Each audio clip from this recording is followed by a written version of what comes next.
This is Empowered Magazine Investigates. I'm your host, Anelia Sutton. Let's begin. The following book summary is by a creator on TikTok, which will be posted in the video description box. In her tell-all book about Sean Diddy Combs, Kim Porter recounts her journey from Georgia to the West Coast, where she pursued modeling and eventually met her first husband, Al. After marrying at 19 and having a child named Quincy, their relationship ended in divorce, but they remained close friends. Kim later met Diddy while working at Uptown Records, where he was an emerging talent. Their initial dates were casual until a chance encounter reignited their romance. Despite a rocky relationship marked by Diddy's advances and a troubling incident involving physical violence, they reunited after he professed his love for her and expressed a bond with her son. As their relationship progressed, they explored an open dynamic, including threesomes with other women, notably Mary J. Blige. However, complications arose when Kim discovered Diddy's infidelity and his interest in voodoo practices. The situation became more complex when Kim found herself in an awkward scenario with her ex-husband and Diddy, leading to an uncomfortable proposition for a threesome involving both men. This culminated in a shocking moment that left Kim feeling betrayed, as the encounter suggested a deeper connection between Diddy and her ex-husband. The narrative takes a darker turn when Kim discovers a vault containing videos of Diddy's encounters with men, further complicating her feelings toward him. Throughout the book, she grapples with the emotional turmoil stemming from their tumultuous relationship, ultimately reflecting on the complexities of love, trust, and betrayal in the world of fame. Reveals the involvement of Biggie and Tupac in the tumultuous narrative surrounding Kim Porter and Sean Diddy Combs. As Biggie rose to prominence in East Coast hip-hop, Diddy orchestrated various elements within the industry, collaborating with influential figures and engaging in numerous affairs, including with powerful men. Kim notes that Diddy hosted lavish parties that served as fronts for orgies. During her open relationship with Diddy, she developed a connection with Tupac, leading to multiple encounters. However, a tense situation arose when Diddy confronted Tupac about who was better suited for Kim, escalating into an awkward and disrespectful challenge. Tensions mounted between Diddy and Tupac, resulting in avoidance from both parties. One day, Kim overheard a chilling conversation between Diddy and an associate known as Jimmy the Henchman, where Diddy allegedly ordered a hit on Tupac. This revelation left her feeling uneasy, prompting her to act as if she hadn't heard anything while internally grappling with the implications of what she had just learned. As events unfolded, Kim recounted a dinner where she planned to break up with Diddy, but overheard him discussing the release of the song, "Who Shot Ya?", a track that would be interpreted as a diss toward Tupac, further fueling the animosity between them.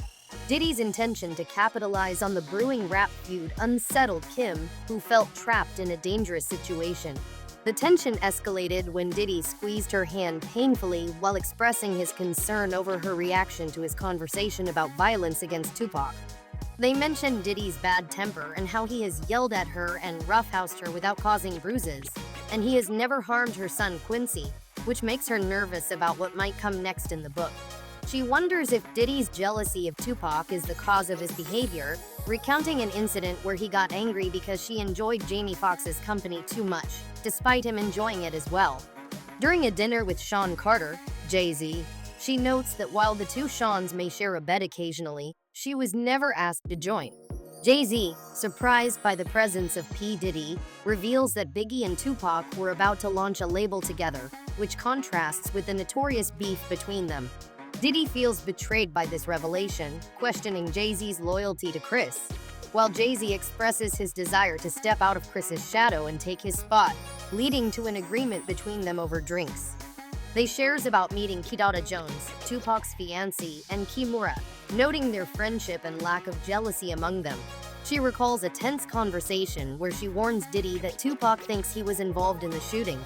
Diddy defensively denies it and expresses his frustration about Tupac blaming him.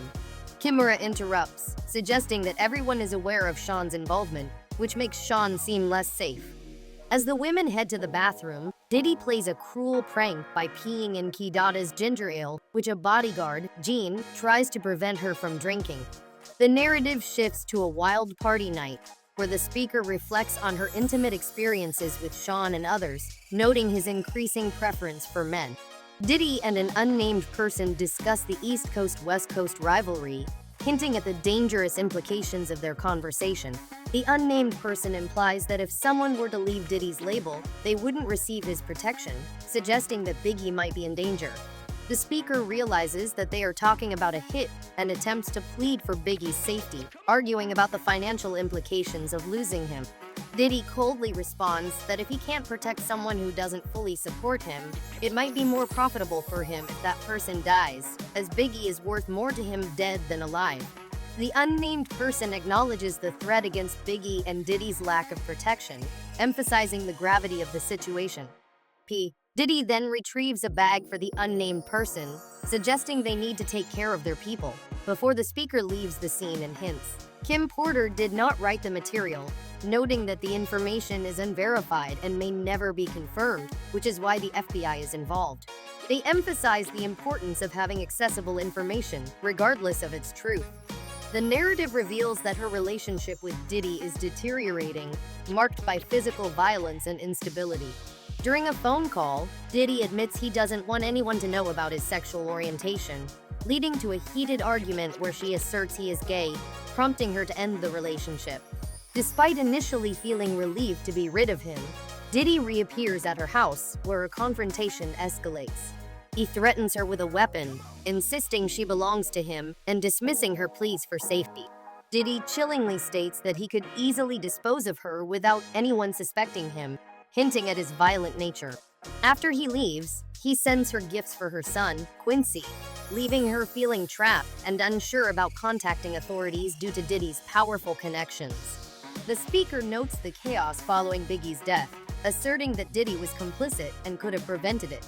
One evening, while dining, Biggie's mother, Miss Wallace, approaches Diddy for financial help, revealing his withholding of money that rightfully belongs to her family. Diddy dismisses her requests, claiming legal complexities, and when she accuses him of keeping the money that he earned from Biggie, he responds that Biggie likely owed him money, which adds to the tension. Miss Wallace directly questions Diddy about Biggie's death, and he denies involvement, though the speaker reflects that she once mistook his false sincerity for compassion. She describes Diddy as a control freak, recounting a night in the bad boy office when Faith Evans joined them. Sean had previously asked her to engage with Chris, hinting at his desire for control over Chris's relationships. The speaker expresses discomfort with this arrangement, emphasizing that Chris's death was unnecessary. As the conversation turns to Diddy's feelings, he expresses a twisted sense of loss while suggesting that Chris was leaving him anyway. Faith counters, arguing that Chris had no one to confide in but Diddy. Diddy then erupts in anger, disparaging Chris and others involved, leading to a revelation that he had encouraged hookups with Tupac. Faith reacts with distress, and as Diddy continues to lament his struggles, he portrays himself as a victim of circumstances, insisting he worked hard for everyone's comfort. The part ends with a sense of unresolved tension, prompting the audience to await the next installment. This book and the accusations it contains are insane. One night, while Quincy is staying with a friend, Kim Porter and Diddy are home alone when Jennifer Lopez rings the doorbell. Jennifer Lopez is furious, asking Sean why he started shooting, questioning the purpose of their bodyguards. Kim, confused, asks what's happening, and Jennifer Lopez explodes, stating that Diddy shot up a club. Diddy tries to calm her down, but Jennifer Lopez insists that he shot innocent people and brings up the notion that Diddy might make his replacement take the fall. Kim is puzzled, asking if she means Shine, to which Jennifer Lopez confirms. Unfamiliar with Shine, Kim realizes he's a former artist linked to Diddy, who was sentenced for a nightclub shooting in 1999 involving Diddy and Jennifer Lopez. Jennifer Lopez states that she's been contacted by someone wanting a statement, implying the situation is out of control. She worries about Shine possibly confessing and wonders how many people are aware of the situation. Diddy reassures her, claiming Shine is loyal and smart. Kim reveals she is pregnant with Diddy's baby, and although she initially wants to terminate the pregnancy out of fear, Diddy is excited and even calls Will Smith to share the news. He suggests having a gender reveal party and expresses a desire for others to be involved intimately before the birth, which upsets Kim. She argues that their success is not due to sexual encounters but Diddy's brilliance. That night, she cries, fearing for her child's future and wishing to protect their soul. The narrative notes that Diddy's abusive behavior was only known to his inner circle, and after Kim meets with a producer who sends flowers, Diddy becomes jealous and violently confronts her, hitting her with a chair. She wakes up in the hospital, injured and alone, pushing Diddy away when he tries to apologize. Diddy manipulates the situation, planning to make her appear unstable, claiming she had a car accident. He spends the next 6 months helping her recover while secretly working his way back into her life. The chapter hints at the death of the producer from pneumonia, leaving Kim unsettled. Kim becomes pregnant again, and Diddy desires to harness energy from this pregnancy as well. She plans to host one last party, feeling that she can't endure further degradation. She notes that whenever she tries to date others, they end up dead, which raises alarm bells. Kim devises a dangerous plan involving Diddy's vault of tapes documenting his conquests. She starts sleeping with him again, secretly making copies of the tapes after he falls asleep. It takes weeks, but she finally manages to gather everything, viewing this as her escape route. She reveals that some tapes contain shocking content, including young boys like Usher, Bow Wow, and Justin Bieber, and questions if Diddy is grooming Quincy, her own son. The narrative ends with disbelief, highlighting the gravity of the situation and inviting readers to anticipate the next part.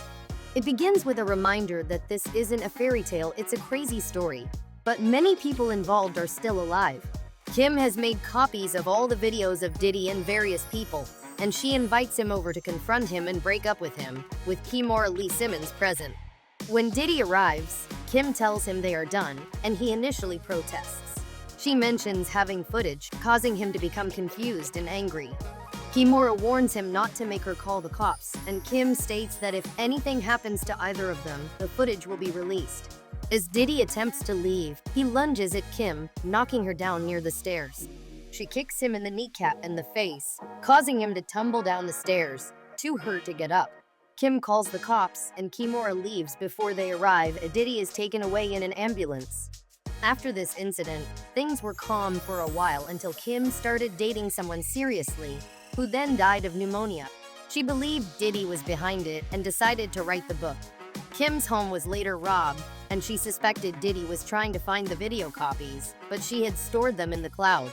She planned to send copies to people using her Google Drive password, feeling it was vital for the information to get out. Kim started feeling unwell and, after failing to reach her doctor, called Diddy for help. He ominously told her he had their kids, prompting her to ask if he ever loved her. He replied that loyalty was his priority, and she realized she shouldn't have threatened him. Fearing for her life, she sent a group text to alert others that he had gotten to her and called 911. As she awaited the ambulance, she wrote the chapter, fearing she might not survive. She expressed determination to ensure Diddy would be exposed, stating her kids were her most cherished possessions. The chapter ends with her resolve to share her truth, even if it cost her life. The narrator reflects on the weight of the revelations, noting the evidence against Diddy and implying that it's more likely to be true than not. They express disbelief at some loose ends in the book, such as references to figures who are no longer alive and allusions to other unresolved matters. Dear viewers and subscribers, you know as well as we do that the American justice system is damaged beyond repair and rotten to the core with corrupt cops, corrupt private attorneys, corrupt public defenders, corrupt prosecutors, corrupt judges, corrupt politicians who lie to get into office and lie to stay in office. And let's not forget about the countless government officials who are corrupt and serve no one but their own interests. All of these groups of officials have one thing in common, which is that they fail to serve and protect the very people they are supposed to serve and protect, because the entire system is corrupt from the top. That begins with the Department of Justice. That's why Anelia has dedicated herself to restoring justice by publishing daily content on social media. She is a passionate advocate for social justice and legal empowerment, who began her journey into legal research as a legal abuse survivor. Anelia is doing the work to get rid of an unfair and unjust system, but she can't do it alone. She needs your support now. You can support this important work by simply hitting the follow button. Remember, the people you choose to follow on social media is who you amplify. So follow Anelia Sutton on this platform and across all social media platforms to amplify her mission for justice reform. Next, you can support Anelia by giving a contribution for her justice reform initiatives on aneliasutton.com/now. Your contribution, as little as $8, is critical to restore accountability, transparency, and justice for all back into the justice system. All right, let's get the engagement going here. Do all of the button things, so hit the like button, share this video, and comment #AneliaSutton. Stay tuned for more updates, and I'll see you in the next video. Check the video description box for all of Anelia's social media links and more helpful links mentioned in this video. Remember, knowledge is power. Unity is power. So stand together with Anelia for justice. United we stand, united we win. Thank you for watching, and thank you for all of your support. I believe that legal education and personal finance are two sides of the same coin, because corrupt officials target people who don't know their rights and are struggling financially. But with the right financial tool, you can protect yourself by building your personal credit, and that's where the Self card comes in. It's not just a secure credit card, but a powerful shield of protection and a symbol of empowerment. Don't let financial struggles allow corrupt officials to put a target on your back. Take control of your personal finances now. Build credit, build dreams. Get the Self card today on aneliasutton.com/self. You can also find a link in the video description box. This video is sponsored by Mission Possible University, a school I founded with courses dedicated to equal access to justice and closing the wealth gap. Join more than 4,000 students and over 20,000 alumni in the pursuit of brave ideas on missionpossibleuniversity.com. Please remember to hit the like, share, subscribe, and the bell notification.